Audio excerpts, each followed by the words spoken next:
Hi everyone, welcome back to the NeuralPod. I'm Chris Coyne, joined today by Jan Krasnodebski. Great to be here, Chris. Happy to talk about pricing and machine learning and all the exciting elements out in the world today. Yeah, exactly. Just to give you people an idea of how today is going to run, your background spent the last 13 years at Expedia leading large part of the pricing and recommendations team. I think from our chats in the past, you've delivered over 400 million in incremental profit. So I'd like to speak a thing or two about recommendations and pricing. Yeah, just as a caveat, a lot of that incremental profit also came through the advertisement area as well. So it's I suppose part of it, and we'll get into it, is it's pricing and recommendations, but it's also how you structure your algorithms and your systems to actually generate revenue, not just generating other good recommendations for consumers, but how do you also structure it? Yeah, exactly. And I think one thing that comes across whenever we speak is just your passion for the industry. And I think you've got a unique skill set is your pricing and add some recommendations through and through. But I think what makes you unique is the kind of industries you've applied it to before Expedia and also your own consultancy experience. I think that's something unique and people will wanna hear. But yeah, why pricing and recommendations, it's a long time to spend in an industry and one you're super passionate about, but what specifically is the draw of it for you? On the one end with pricing, it's really a fascinating field. I got into it not intentionally, but basically looking at business problems after I came out of an MBA program, and it's really from an economic perspective, it's a really powerful element. There's a lot of leverage in pricing. If you price well, a company can do very well. Similarly, if you price poorly, you can literally destroy product. And Mm. so it's the attraction of pricing in general is just the incredible amount of leverage, not what people always see in doing very good pricing versus poor pricing. And that has come across in various industries. Like in where I started, the pricing was in actually med tech, medical technology, where you would think it's not really that, important per se, because you price high. You come up with a medical innovation and you can price it very high, and everybody will buy it because it's a great innovation and it helps little children lead much better lives, and helps people literally transform their lives. But it's that element within pricing that it's capturing the value you generate. And it's all part of the whole business strategy. And so that if you price something properly and for the proper value, you could really make an industry grow very rapidly from a perspective that you're capturing the value that you're providing, and you get into a situation where that pricing, because you're generating a lot of value, you're capturing that value, you can reinvest. And that was an element completely different from what I've been doing the last 10 years, but earlier in my career with heart valves, just pricing the first heart valve. Originally, they came out at $5,000. And ultimately, that was a pricing project that I got involved with. Fortunately, I was good friends with the vice presidents at the time. And the product was relaunched with a price of $25,000. Mm. And that sounds like a huge jump in price. And how do you go from 5,000 to 25,000 when a regular heart valve is around $1,000 or $2,000? Yeah. But that incremental value really drove the whole industry, and it's a multi-billion-dollar industry now because of that pricing. And then when you start getting into the dynamics of pricing as well, pricing can be very dynamic, and it's also it's key to all the marketing efforts, your positioning of a product and positioning yourself as a company. And there's also, it's not just a one-shot deal. You price something and then that's done. When you price, there's a reaction in the market. There's a reaction to competitors. So it's trying to find the value. It's reacting to the dynamics of the marketplace, not only the customers, but also the competitors. So that's always been very fascinating. And then on the recommendation side, it's all linked in together, because what you're trying to do is you're trying to help people effectively, give them what's best for them in a fast and efficient way. And before I worked for Expedia, finding travel accommodations, I was always very frustrated with the OTA because I Mhm. could never find anything I wanted. And I would spend hours and feel frustrated. But then to the degree that you can give someone a recommendation quickly for something that they'll enjoy. And it's not like you're selling to them. It's not like you're Mm. selling into their face, but that you're actually giving them good advice. And, from the multidimensional element when it comes to the revenue for the company, but you can also do it and consider a lot of different factors and also help the company be successful and then reinvest. That's also an important element about generating revenue, that you can then reinvest in better services and products. Yeah. And I think just to, really interesting, by the way, I think just to take it back to pricing when, companies are looking maybe at taking a product to market, what would you say is the singular most important factor when deciding strategy of pricing a new product? Because there's a lot of generative AI startups out there that are going to market at the moment, a lot of B2C kind of products. What is the most important thing? I'd say there's two parts to that. Mm. What's most important is, and sometimes people forget it, and especially with solutions, they jump onto the solution, is the best pricing strategy is the one that supports your business and marketing strategy, right? It's really, what are you trying to accomplish as a business with that product, and how are you positioning it? And that's a key element, whether you'll go into an aggressive pricing strategy. Are you trying to put the product in everybody in one hand, and the like, or highly competitive environment? So it's really, pricing strategy really has to match the business strategy and be tightly linked with the marketing strategy that you follow. P is one of the four marketing Ps. So that's one of the key elements there. And related to that is capture the value that you're generating. You can only price to the degree that you're providing value to a customer. And that's obviously linked with the strategy you're going at, what customers you're going after, and what your product is providing. But it's those two things in hand, really understanding what is the value you're providing to your customers, and then Yeah. making sure that's all aligned with your business strategy. Interesting. And I think something that's coming across there is linking the business goals back to the models that you're implementing or the pricing strategy. Generative AI is coming into front and center and has been for a long time. How can people, firstly, how is generative AI affecting pricing and recommendations? Sure. Well, I think it's still early days for the Gen AI when it comes to pricing and to a degree recommendations, because especially the current generation of models, they have the great wow factor, and they're very good at summarizing data and giving you nice, answers, as everybody knows. But fundamentally, they're trying to predict the next token or the next word, and they're not good at doing that. So I just saw an example recently. Someone was asking ChatGPT how many R's there are in strawberry, Mm. and it just couldn't guess. From that perspective, you have to, where Gen AI, I think right now is with pricing, is you have to be careful that you separate the mathematical component, the strong analytical component, which there are existing strong machine models for, and keep that separate from where Gen AI does a lot of good and provides a lot of value in terms of being able to summarize requirements, for example, understand value, understand the customer segment, and all that element around the value creation and the marketing component of pricing. I think the Gen Mm. AI can be very powerful, but then you have to link that with the pricing models in terms of the actual mathematics of it and the analysis of it separately, and make sure you have the right combination.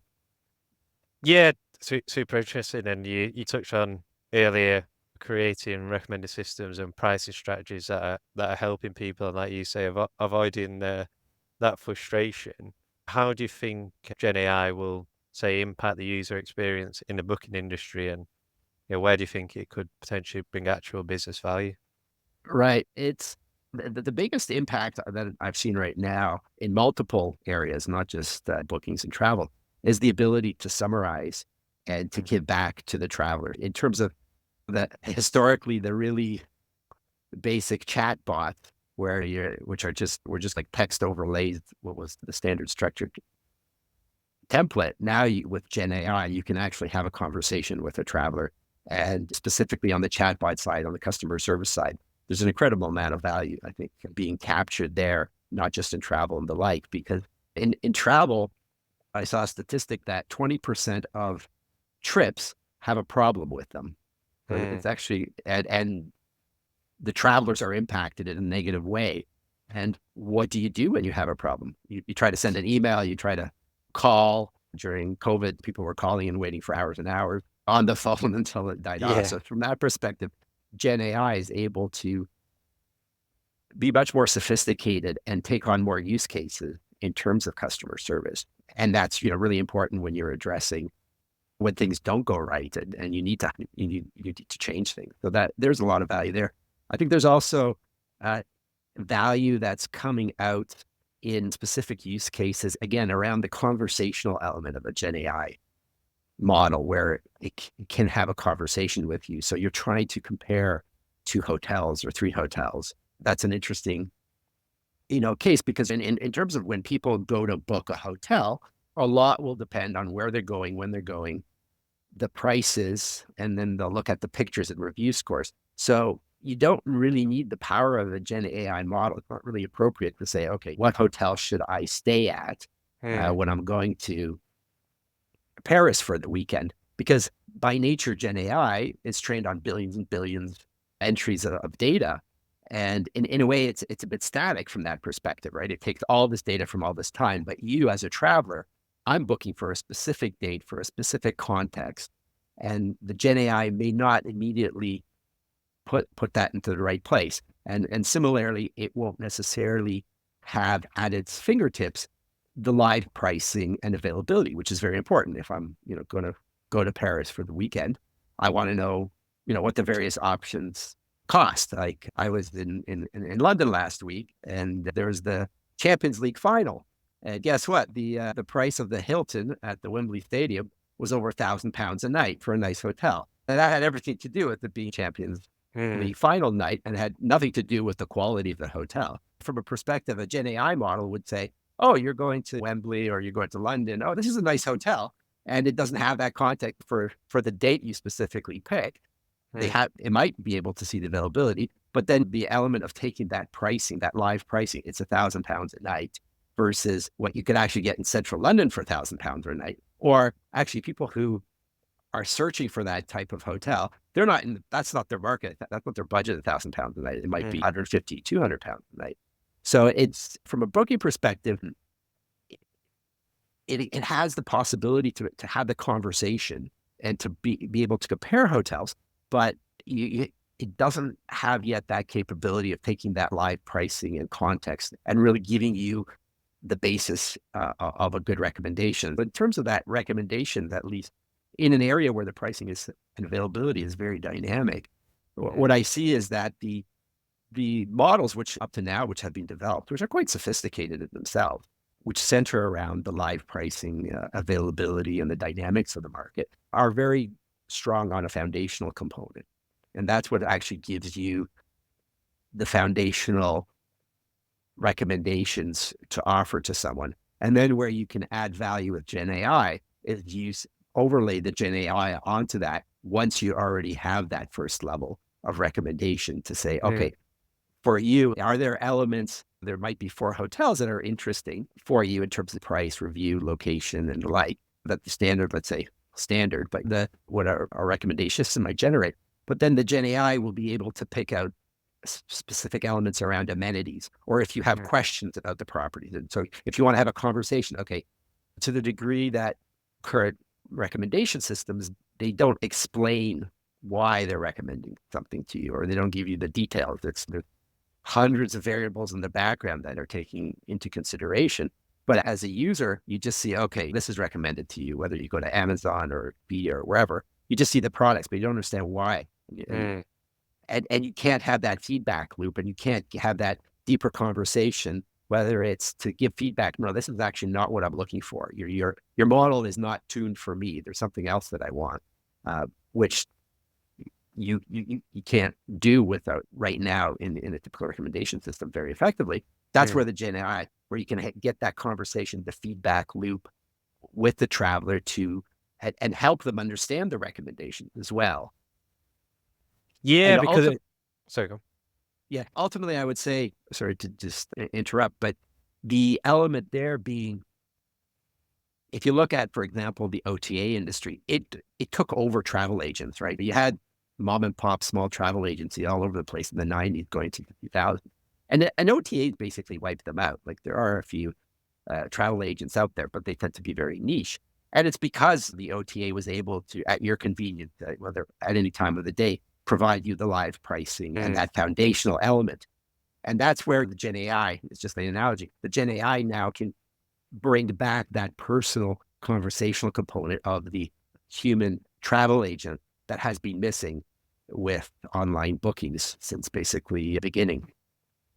Yeah, it's interesting, and technology is moving at such a rapid pace. And this is not a question directed towards Expedia, but the booking platforms in general. It seems like a competitive space, but what are the biggest challenges in the industry at the moment? And can machine learning actually solve these challenges? Machine learning absolutely can help with everything. I think that's, you just asked my general opinion.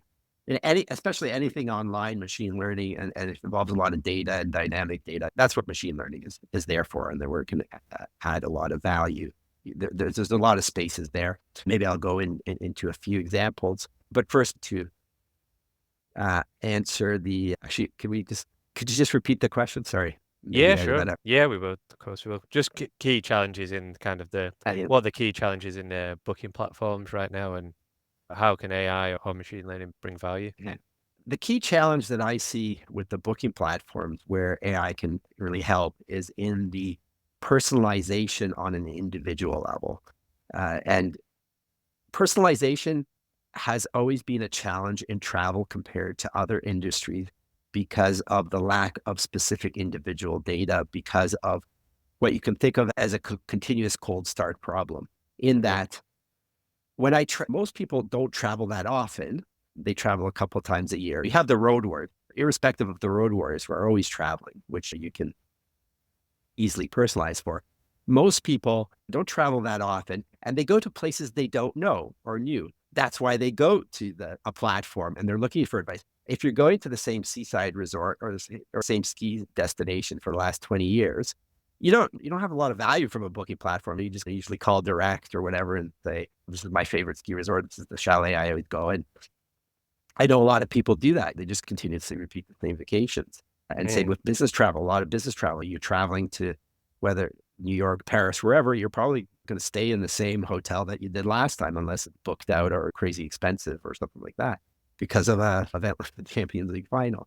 So in that sense, uh, the personalization, it's a continuous cold start problem in that when you go, by nature to a booking platform, you probably don't know as much about that destination and the specific dates as you'd like to know. And you're looking for a recommendation.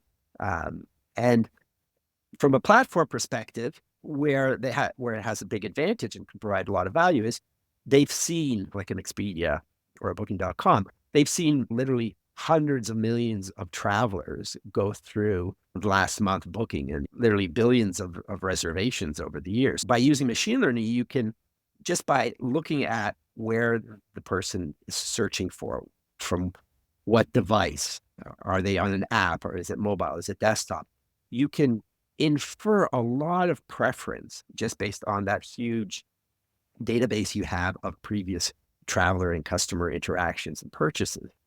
So you can provide the baseline value from that perspective. Where AI is continuously improving is doing a better job at that, using all the possible data Mm. without knowing you specifically, but just your profile of a customer coming, looking for that this weekend in Paris, flying in from London, and you're looking on an app for a short booking window, short like the stay, Saturday like the stay, all those elements, doing a better job there. But specifically on the individualization, because you'll have similar preferences to a lot of travelers, and that makes sense because hotels aren't built for individual travelers, they're built for segments of travelers, and they have many rooms. They're in a fixed location.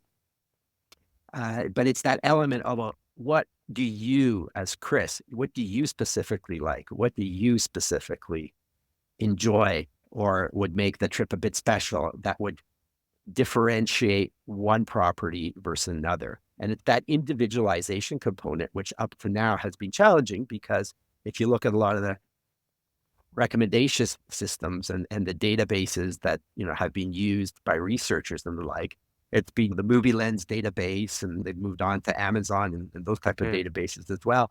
But those databases, there's a static element to it. It's like I can watch a movie and I'll watch 50 movies, or e-commerce. I bought 50, 60, 70 things from Amazon. So it's relatively easy to infer Mm. my profile. And taking the example as listening services like Spotify and the like, it's easy to give someone a 1 month free trial and then just use that 1 month of listening data to understand their preferences. And that Mm. 1 month will give you an incredible amount of data on that consumer in terms of when do they listen to music, what type of music, for how long. So you can even overlay, oh, this is first thing in the morning. This is what they like listening to, and this is what they listen to on the commute and after work and during the weekend. Just so giving like a free trial for 1 or 3 months, you get a rich data set on the user. But traveling, you don't, right? You only have that. Maybe they bought from you.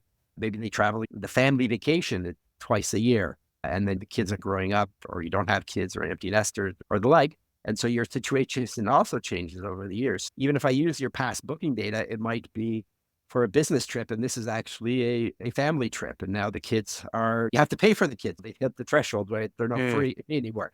It's that element of individualization where AI is really trying to help out. And it's the biggest challenge. It's a combination of a data challenge because you don't have the data. It's a continual cold start problem Mm. in a way. Even if you're the traveler, it's a cold start in that I don't know what you're looking for necessarily for this trip because I don't know you from a everyday perspective. Yeah. So it's looking for the data, and then it's where can I get the data? How do I interpret the data?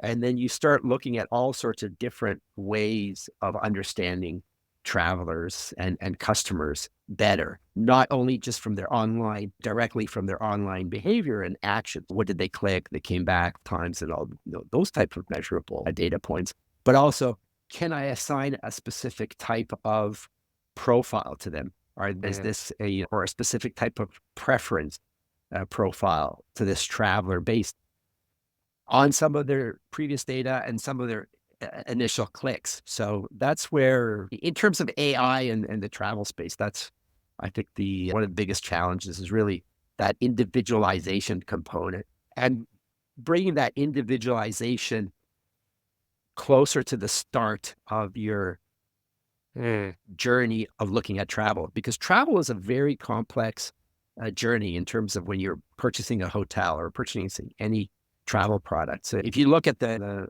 established research, people will start looking for a hotel or for their vacation, typically 60 days ahead of when they actually make the booking. And on average, depends on the data source seen, they'll visit sites 30 to 40 times, and they'll be in different contexts in terms of the discovery phase, in terms of the understanding better the options and the booking and the post-booking phase. So you have this rich data set on the travelers, but it's also how can I provide more and more relevant recommendations and be relevant to the traveler at every stage of their journey in terms of finding what they ultimately buy. And so it's Mm. that element of understanding them on an individual basis, but also doing so earlier in the process. And there's multiple elements and benefits of that because anybody can go and bid on Google a lot of money to bring a traveler and then get them to the booking once they've already done all their searching. But then you're not adding any value. That's Google or somebody else has already done that. It's that element that you can really provide more value the earlier in the process that you can provide some valuable recommendations and ideas to travelers. Yeah, it's interesting, and I think I was going to ask how would maybe going incognito or using a VPN affect the personalization journey, but like you say, the people are maybe booking 2 or 3 holidays a year unless you're a serial traveler, and you can't really build up that profile anyway. So you're going off historical data of what people have already used. So yeah, it's interesting. That's exactly it. That's part of it. When people come incognito, you try to leverage all of the data signal you have in terms of what channel. Did they come from Google? Did they come, Mm. or are they a returning visitor? Obviously, if they're incognito, you might not be able to follow them. But just you use as much data as you can. But then that's the secondary part is, even if they are incognito or you don't have a booking history, what can you still piece together? Because they are on the site, they are searching. What signals are they providing? And the more that you interact, the better the predictions become. That's the positive side of it, that to the degree that you start interacting, there's actually a plateau after a certain level of interaction. You learn as much about the preferences that you can, and you don't get better. But it's that element.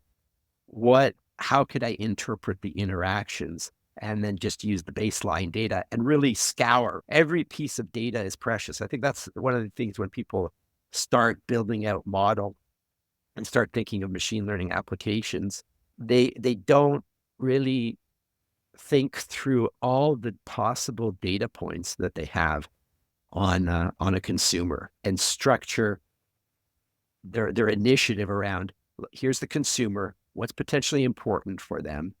Mm. How do I get, what are all the potential data points that I can amass and collect on this consumer, and when, and then create the models and the processes. Because too often I think that's the way the OTAs were built out, is so you build the OTA and then you start collecting data, right? So then you go, okay. And then you complain, oh, I got all this messy data, because it's just somebody started instrumenting the sites without thinking through what are you actually going to use it for. So there's a certain element of, if you start by thinking from a consumer perspective, what problems are you trying to solve? What value are you trying to add? Then seeing, okay, how can I potentially add that value? And then what data do I need? What data will be instructive to be able to provide a good recommendation, the best recommendation to that consumer in the various stages of the process of making a purchase? If you think that all through, you're in a much better position. And very few people actually do that. But to the degree that you think that through, then whether they come incognito or you don't have much of a booking history, you still have that structure and that historical structure of Yeah. being able to understand that consumer at that point in time. Yeah, no, I guess something I'm quite curious about is other variables like the weather, or if someone puts in two adults and a child, or other data. Does that get filtered into the model? Say if I'm, booking a holiday in Manchester and it's 1 degree, the likelihood of me wanting some sun would probably increase. But is that stuff that you actually look at as well? Yeah, weather, I looked at that in the past, but it the weather actually it's more interesting on post-analysis than pre-analysis, because to the degree the weather is bad, you Mm. won't book the trip to Manchester, or the weather is good. So it it depending on what recommendation you're looking for, the weather can or it's not very important. And because people will already look at the weather, and they will already have filtered that out into their initial decisions. So it's not as powerful as you would think from a recommendation system, in terms of providing the recommendation, because that's something that somebody probably already took into consideration when they're coming to the site. Fair They're enough. not going to look. They're not going to look. But it's very important. Where we do see some importance, and just started in on that, is to understand, how did the weather impact the trip? Because there's one thing. This is the forecasted weather, and people go on trips. But if the weather, for example, it was raining at a beach destination, what happens to the reviews? To Mm. the review, so are people reviewing a destination or a property based on the weather versus the actual experience that the property could provide? And that did some initial work there, and there are some elements there. It's just something that we never prioritized to follow up on in terms of the weather. But the first part of your question, in terms of the two children, the weekend, the length of stay, the booking window, how far in advance, what site you're on, what are you on the app, are you mobile? Anything to do with the site, any piece of information that you are providing the site, and entering in, or we know just by virtue of You go to expedia.co.uk, so you're obviously in the UK, your location, you have your lat long. All that information, all that data is put into the recommendation. And it's quite valuable. And that's where that's that first stage of value that you can provide, even though you're not individualizing, you're in a way personalizing because it's for your specific situation of weekend trip. Here's where I'm considering to come from. And then are you flying? So you can infer if the person's flying in, driving in, and the like, and with a family, not with a family, a couple or like Saturday day. So all those components are factored in. Anything that you can infer from the site itself, any information given to the site itself that's used in the recommendations. The third-party data, less so, partially because, as I said, in the case of weather, people will already come in mind with it. And other type of data that we've looked at in the past has not been very powerful. It's been quite noisy. Understood. And one thing that's coming across, and going a little bit off piece here, but is the amount of variables that can go into one model. What if you get two conflicting data points that in the past it would be better to recommend this person, but he's actually doing this? Is that something you look at, or is it just take it as it is? Yeah, no, definitely look at that. That's the way you improve. There's a lot that goes into the training of the models and the analysis of the performance of the models in terms of this is what you showed, this is what you recommended, and this is what the traveler actually ended up clicking or buying. So that element, but also subsequently, we don't have that much post-trip information, but also considering the post-trip information that we do have, whether it be a review score or other components. So that's a key element in improving the models, and that's where you get where you get some of the more sophisticated AI techniques are useful. It's relatively easy to come up with a pretty good recommendation system. So actually, I was looking back, our first Kaggle contest that Expedia ever run, we ran it back in 2013, which sounds like Stone Age for recommendation systems and AI and ML. And oh my goodness, that's what now, 11 years ago. But I was looking at the solution and the algorithms. And if you take the 2013 date off and you look at the algorithm and you present them, most people would say, oh yeah, that's a reasonable algorithm. Yeah, that makes sense. Boosted decision trees with some neural net and with a bit of deep learning. That's pretty good. And so you getting that first baseline is you can get a pretty good one. But then it's like you say, you didn't get every element correct. You recommended something and somebody actually didn't like. That's let's say the last 10 years, among other things. But that's like a lot of the development in recommendation systems is going past a good baseline to understand, okay, where did I not do things very well, and improving the algorithms because of that. Understood. And yeah, moving on, a lot of moving parts at, say, Expedia. How do you manage multi-stakeholder recommendations from maybe internal metrics? And we've touched a lot on the user experience as well. Yeah, so that's actually one of the most interesting areas in terms of recommendation systems, and one that we've invested a lot of time on, and my team and myself, we've written papers on and presented at RecSys and the like, because that's really the crux of a good recommendation system nowadays, beyond just taking that one dimension, saying, okay, as I said, the solution from 2013 on Kaggle was a pretty good one for just understanding what's a good recommendation for the traveler in terms of the making a purchase. But it's that multi-dimensional, multi-stakeholder element, which makes it more complicated. Obviously, you have in travel, you'll have the traveler, you'll have the short-term element of a recommendation system. So I'm giving something to you that you want now, that you'll click and you'll purchase now. But there's also a bias in that. So that's a multi-dimensional element that not always given the proper due. This is your short-term bias or your short-term preference, but actually you would have been better off with a different recommendation that you would have not necessarily gravitated to in the when purchasing. And that's typically something that's higher quality, a little more expensive, but higher quality. So there's that element of you're trying to balance, okay, these are all your conversion and revenue and all your standard metrics, but Mm. what about that long-term satisfaction? How well did that recommendation actually work out in real life? Not only from returning visitor perspective, are they a returning customer, but was that really the best recommendation? Because that's the thing with the recommendation system. You recommend based on what you think they want at that stage, but that's not necessarily what's going to give the best long-term results. So that's one component to consider. Mm. The other one is around the fact the Expedia doesn't own any of the product that it actually sells. It's the classic middle entity, which provides a service and has a fee associated with that service. So everyone can buy anything on Expedia direct or through another competing platform, or even sometimes on the telephone. So there's multiple channels. So that's actually a very important consideration, is your suppliers and the supply situation. So how do you take that into consideration?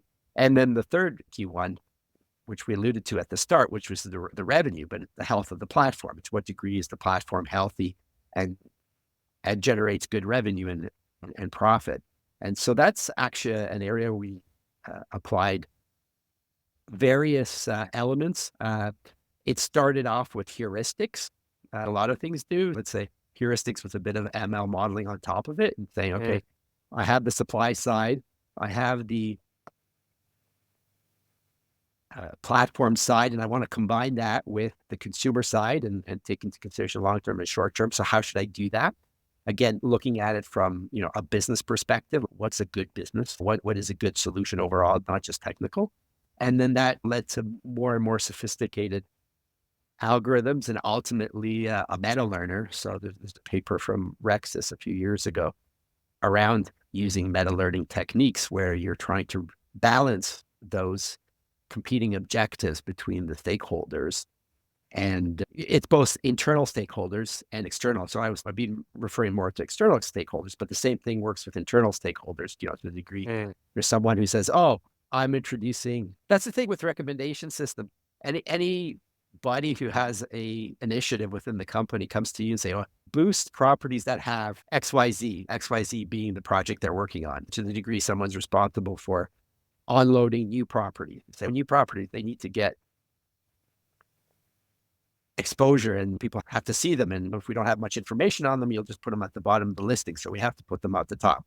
And then we have this new VIP program. And so we're going, and hotels are providing a bottle of wine or credit at the spot. Show them highly.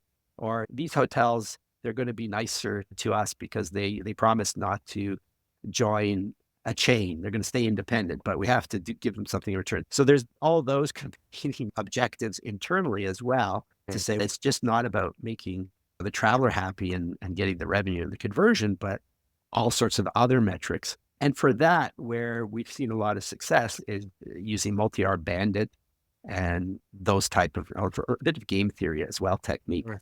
In terms of balancing, so to summarize, in terms of balancing the external stakeholders and objectives, starts with sitting down, identifying all those, and then meta learning techniques have worked quite well. And for the internal ones, again, sitting down, understanding all the different objectives, coming up, let's say, with a common currency, like how do you compare different objectives, to how much value is selling a new property or exposing a new property versus not? How much value does that provide or the like? So having that common currency and then being able to use, as I said, multi-arm bandit technique to balance out the different objectives and to add the different objectives. And ideally what you aim for in these kind of cases is like a win, no lose situation. Life is great if it's win. And you sometimes get those where you say, I helped you with your new property or your VIP program, and conversion went up. That doesn't happen with mature algorithms or mature programs because you've pretty much gotten most of the obvious upside. But you try to go with to what degree can I add and improve another secondary metric in addition to the key ones or the core ones that are existing? To what degree can I improve that metric without not doing any significant harm on the existing ones? Then you start getting a bit into the world of statistics, in statistical significance, and then seeing, okay, where are the ultimate trade-offs and the like. And as I said, with multi-arm techniques typically work quite Mm. well there, as long as you have them structured with a common currency. Cool. Super interesting. I think one thing that comes across again there is so many moving parts and potentially so many people to keep happy. What are the kind of ethical implications here, and how do you stay ethical when, like you say, it's a win no lose, but yeah, how do you ensure there's no bias in the models or the processes? Right. Fortunately, with the recommendation system, as they're structured for at least for travel, on the first level, uh, we anonymize everybody. In terms of the ethical questions and the personal data elements, the easiest way is to just anonymize and do. And we've looked at various ways to really do strong anonymization while still keeping the value of the data. So that's the first element, to sit down and say, I want to structure my data set in such a way. And that's, I think, that some people don't do enough of, is like when they start modeling, they put the data collection phase tends to be a bit haphazard, or just, okay, I'm going to collect the data because I'm trying to get to a problem, as opposed to being very structured and deliberate about your data collection and structuring phase. And that's the first part, to say, what degree do I anonymizing? And I can anonymize, and that's fine. Ultimately, I'll still be able to create great models, and I'm not really losing much. So that's the first stage of it. And I said, so once you do that, you significantly reduce the ethical and bias issues, because Mm. you've not let it become a problem. You've been proactive about it. Now, having said that, that doesn't mean that you can't run into various issues, and then specifically around the personalization.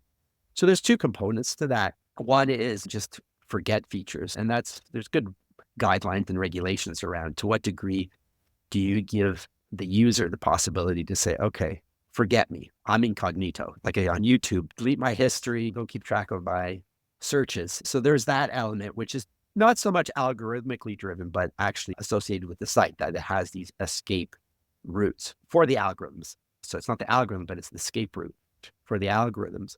And then the third one, or another element, is being mindful of, once you've anonymized the data, you have the escape routes, but what are confidential information or sensitive information point that still exist?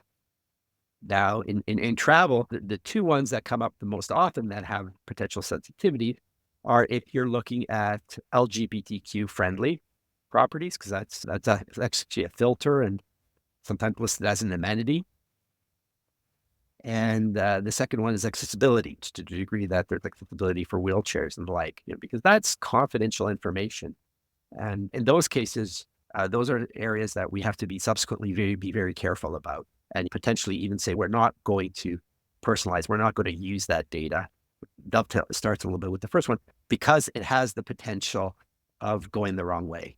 And the LGBTQ one, for example, even in this day and age, there are countries and jurisdictions that it's illegal. That's homosexuality is actually a criminal offense in some places. And the last thing you want is one of your customers who's traveling in one of those regions to have that data effectively collected and stored and potentially exposable if they're in a Mm. jurisdiction where and similarly, obviously with the disabilities, that you don't have that same level of concern, that you don't have the jurisdictions where that's problematic, but it still can be confidential and the likes. It's an area where you have to be sensitive, and actually we're an area where you can actually end up doing a lot of good. So it's one of those things where, how are you ethical and fair? That's how it starts, to say, okay, I don't want to do anything that's biased and use confidential information, that you can turn around and you can do good with that. Because one of the things we did was we worked with a startup that was specifically focused on, it was not quite an OTA, but they were specifically focused on providing better experiences to people with various needs Mm. around accessibility. Then you actually turn it into, okay, how can I identify these areas as potential features, but then be sensitive around it. There's other techniques as well. In general, we have a way to, within Expedia, there is a effectively an algorithm that looks at, okay, these are your data inputs. And so, based on that, are you likely to be high, medium, or low in terms of the confidentiality Mm. component? Or should I say, like in terms of the ethics component, is there a risk? So there's that element of every algorithm has to go through a process of being outlined its risk.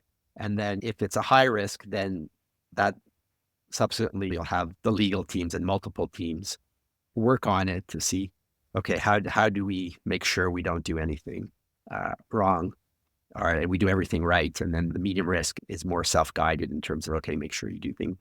That's the ethical side. The fairness, there are various techniques. So if you actually go and you look, it's one of those things that if you actually think about something ahead of time and you go and you do some research, you find that there's actually somebody's looked at that before. And so there's various elements on that in terms of fairness research that's been done on how you can say an algorithm is fair versus not fair.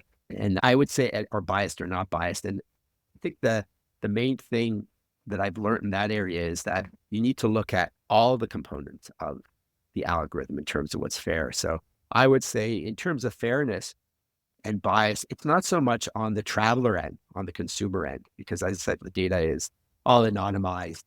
We don't know exactly. You only let us know what you want to know. If you log in or you don't, you can be, like you said, incognito. But most of the fairness considerations end up being on the supplier side to say, are we treating suppliers fairly and the like? So are we being biased to certain ones? And again, there's various methodologies and metrics you can use on that. But I think that's the key around the fairness is just looking at it full circle and Interesting. not I just, think, yeah, I actually didn't know a lot of that stuff, and it's good to hear that big organizations like Expedia are implementing that kind of data into product features, and yeah, it's great to hear. In terms of just moving on to the leadership piece, I think it's quite rare to come across someone who's been in a leadership role and managed in a variety of different industries. In your kind of 15 years of global experience in pricing and RecSys, what skills and leadership skills have helped you to navigate this landscape, and what's been transferable? sure. So a very interesting question. I would say it's not so much about leadership skills per se, but it's more about just fundamental skills in terms of being an effective leader, but just being effective, and especially in a space that can be very dynamic. And the first one there is just learning, right? Just being open to learning. It's just a constant an element, and I'm a curious person, so maybe that's helped me along the way. But it's just constantly learning. There's no such thing as everything. You don't, right? You literally the best approach is to assume nothing, that you just know enough to get yourself into trouble, and then subsequently, when you're approaching a problem or a situation, is to go and get help. Mm, And getting help could be talking to people, talking to experts, self-taught learning. So I think mm, that's the key one, specifically in AI machine learning, but fundamentally I've seen that crossover. Having that constant curiosity and that constant learning and not thinking you're the expert, just thinking taking the approach that I know enough to to screw things up really badly. That's what I know enough. Because if you know nothing, you're not going to break anything. But having that attitude, I know enough just so that if I go on my own, or I'll go by my gut or what I think's best and my own opinion, I'll probably just make a mess of it. Not to say that will necessarily happen, but that's a key element. Related that, it's being humble and identifying talent in people, right, and mm, identifying the right talent as well. So it's to say, look, I don't know this. I can't do this. I have a master's in computational fluid dynamics from MIT. Some people would say, oh, you must know algorithms and programming and all of these things really well. And to a certain degree, I do, but to the degree that so many other computer science PhDs know out there, my mm. knowledge is just, okay, compared to a layman might be exponentially larger, but it's also exponentially smaller than someone who has a very specific skill set. And it's an element of that humility to understand and to find those components. And I think in terms of the most successful leaders in AI, they tend to be the servant leader types, the people who Mm, are, what do you need? Like setting up, understanding the landscape. So you, to a degree, you need to have a strategic mindset to be able to say, okay, what do I understand? What do I don't understand? What are the unknowns? And then subsequently finding the right talent, finding the people who can help you and approach that, and then empowering them and keeping them mm, motivated. So those are the skills that have been really the most valuable in this space. And the autocratic leaders or those approaches, they don't work in this space because it's just impossible to know everything in this space. Even if I knew everything there is to know about Gen AI models today, OpenAI or Mistral or Meta, in 2 weeks is going to come out with a new version, which is yeah. just going to make everything I know almost obsolete. So just a small example, it was this multimodality with the latest version of Mm, with OpenAI. You could have been everything that you knew about LLMs, and all of a sudden it's like multimodal and it's pictures and video. yeah. And to the degree that you can identify, oh, this is new, this is different, we need to think about it, is really a key trait and a key skill set. Yeah, and what you touched on there, two of the biggest reason that I enjoy working within the AI recruitment industry, people are firstly incredibly humble, and also just the attitude to learning and how the industry is changing every day. So we're at the sharp end and cutting edge, but I think you touched on it there. It's a unique market I would describe at the moment, and one question I like to ask people in leadership roles like yourself, and if we can help someone who's going through a process at the minute, what do you look for when you're evaluating, firstly, researchers, but same question, and I appreciate it being a slightly different answer for engineers. How do you evaluate a good person? So there's two components. One is the technical, and secondly is the softer skills, and they're both important. I think on the technical side, it's depending on the role, what you want to, what I like to find is someone who matches, who studied in the area or worked in the area that a role involves, something that's not entirely new, good accomplishments in an area that's not entirely new, because I see that like with a lot of when I do presentations, I sometimes get physicists or chemist graduates. So there was a lovely lady who came up and I gave a presentation about machine learning, specifically about data and issues with data. And she says, "Oh, I'm working at CERN. I'm a researcher, a Mm, postdoctorate researcher at CERN, and I want to get involved in data science." And then I asked her, "What's your passion?"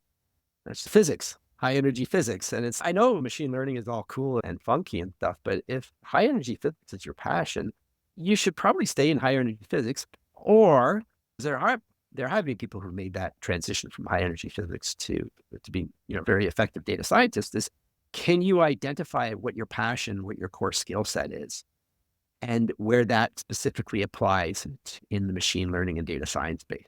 And that you should do that. You should actually yourself do the research to see where my passion, my core set, key skill set, where from a business perspective, my competitive advantage, what's my competitive advantage that I can offer in a data science or machine learning or an AI type of role. So I mm, think that's really important because what, to the degree I see a resume or I see a profile and I don't see, I need to see that connection. And to the degree that person makes the connection for me, that's a good thing because then I can say, yes, they will fit technically in the role. They don't need to know everything, and obviously everything changes, so you have to be able to learn, and that's why you want to see people who've accomplished and done different things. But it's that element of making sure that they're a good technical match, either because they have that specific skill set they've shown. Look, I've been in this area, I've done really good work, or I have a transferable skill set. Look, this is actually closely matched. So that's on the technical. On the soft skill, it's what we've been discussing. It's really a certain element of humility and curiosity combined with some communication and presentation skills, as well as you don't need to be a business person, but at least if you want to work for a publicly traded company or a big company like one of those things, and you're not in a research department, you should have at least some feel for the business side. You don't have to be a business person, but the whole point of creating algorithm, and some people are like, oh, I love creating algorithms, and I love doing this coding and all these things. And then at the end, there has to be a so what. You still that needs to be a bit of the skill set to say, why am I doing this? What value am I providing? Or am I just going to create all this stuff and just it doesn't solve really any relevant problem. So that's on the softer side. It's that element of humility with willingness to learn, as well as the communication skills, which everybody, the standard, but you want people who could present ideas. That will depend on role to role, but to a degree that you could present ideas, especially complex ideas, because especially as an individual contributor, when you're becoming very focused on a very technical area, you need to be able to explain what you've done and show that there's value in what you've done. Otherwise, it just doesn't work out because the person is capable of maybe doing great work, but it's not going to end up being used or being accepted, especially in companies, if you can't communicate the value. And it doesn't mean you have to be the greatest communicator. I think sometimes people say, oh, people say communication skills are important. It doesn't mean you have to be a poet or really great, but you have to be able to take what you've done, take what you're thinking and put it into structured thought that you can convey to other people and to be able to explain, what you've been doing and what the value in what you've been doing. And so Mm. that skill set is very important. Again, you don't have to be an expert, but you have to be able to show that you have at least some of that. Yeah, understood. And do you think when identifying candidates is more value in maybe take-home assessments or maybe face-to-face system design rounds, depending on the role? Do you notice that there's or a mixture of both? Do you notice that there's a higher maybe acceptance rate or there's a preference in terms of identifying the best people? Yeah, so I'm a bit of a radical there because I don't follow, or I don't follow necessarily the most structured processes. I'm typically not a fan of online evaluations or these standard evaluation and offline or even take-home assessments, except for one caveat is the presentation skills. That's the caveat. But for technical or for most skills, I'm not a big fan of that. For presentation, yes, I find that quite useful to say because it is difficult or people don't necessarily have it in an interview. If they'd be working on it, you ask them, they need to think through perhaps, okay, how would I present this to a lay person or in a specific business context? So that's where I have asked candidates like senior manager level and up, or not for entry level or not for a research position, but if I expect them to be explaining what they're doing, I will ask them sometimes to give a presentation. But the other evaluations, I'm not the biggest fan of. I prefer to go on the strength of their resume, their accomplishments, their education, and all those components. And have they written papers and actually look at the paper, or look at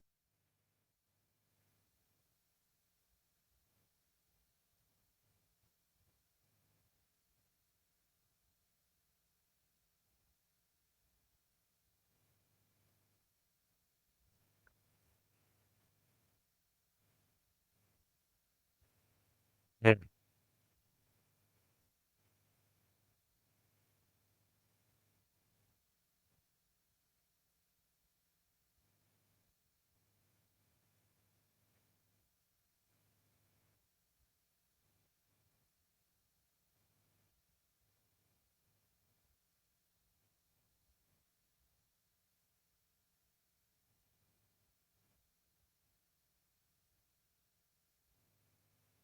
Mm.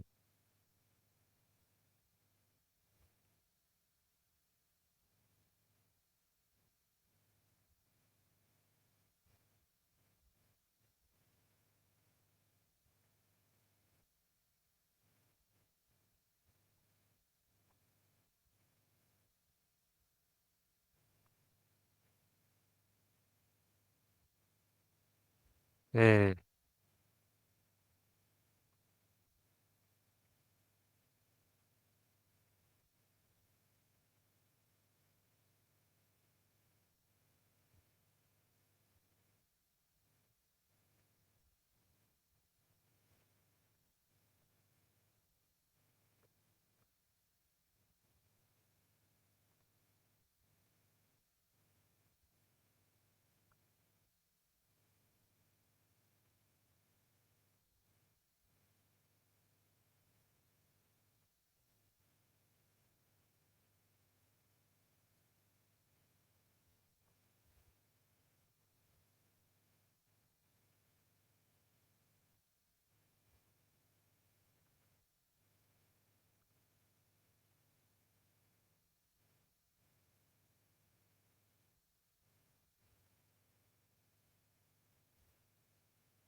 Yes, definitely.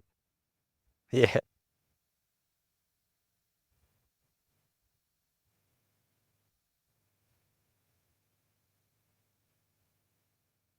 yeah.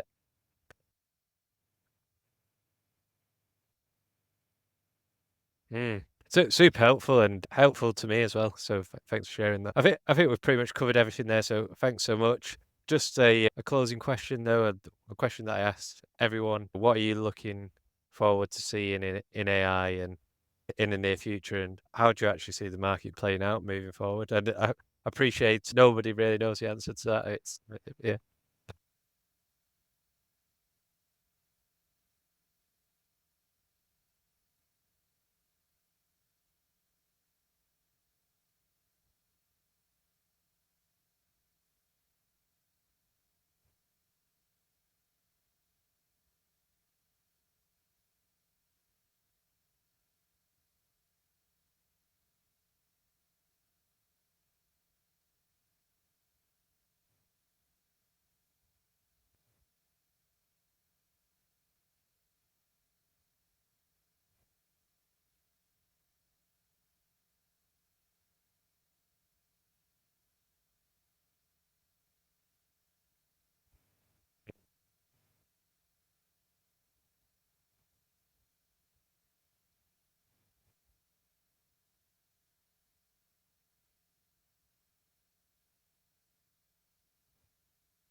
mm,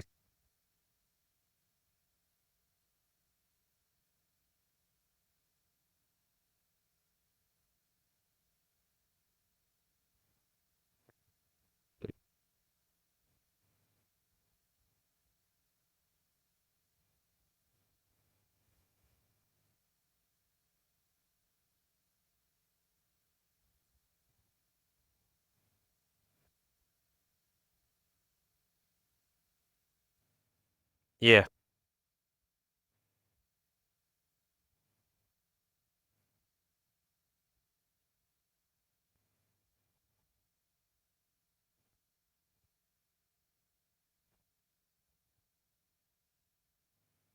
mm,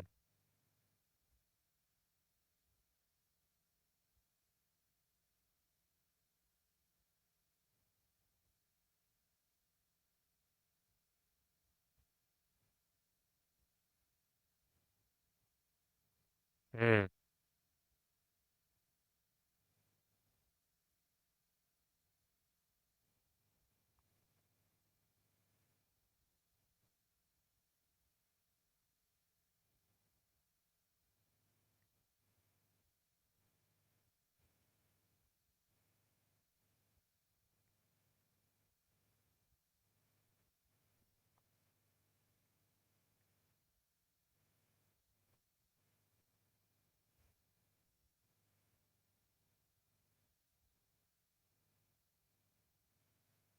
mm,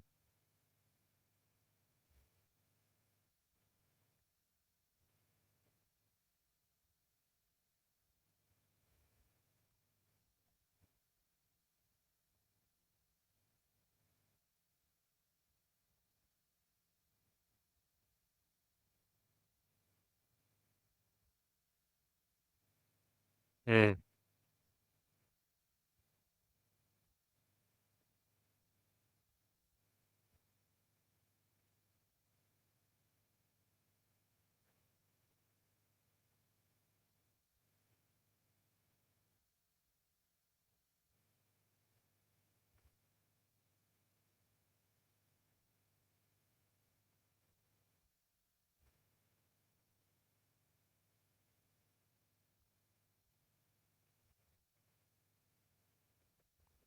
The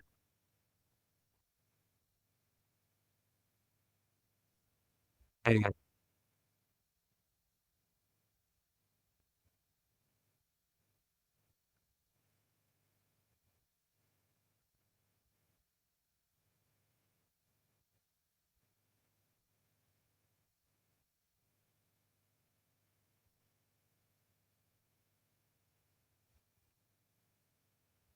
Yeah.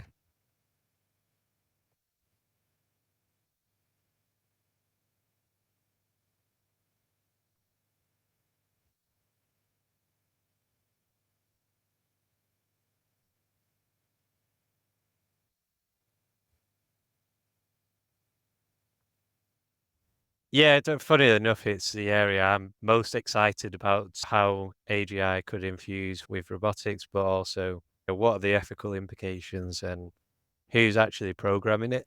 Because I think that's the kicker. Yeah, yeah, exactly. But it's been a real privilege to talk to you today, and I really appreciate you coming on the show. And thanks for sharing your story and knowledge on RecSys and pricing.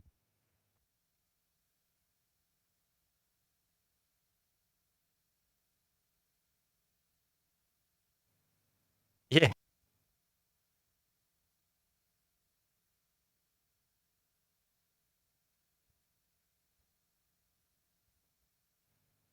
thanks so much.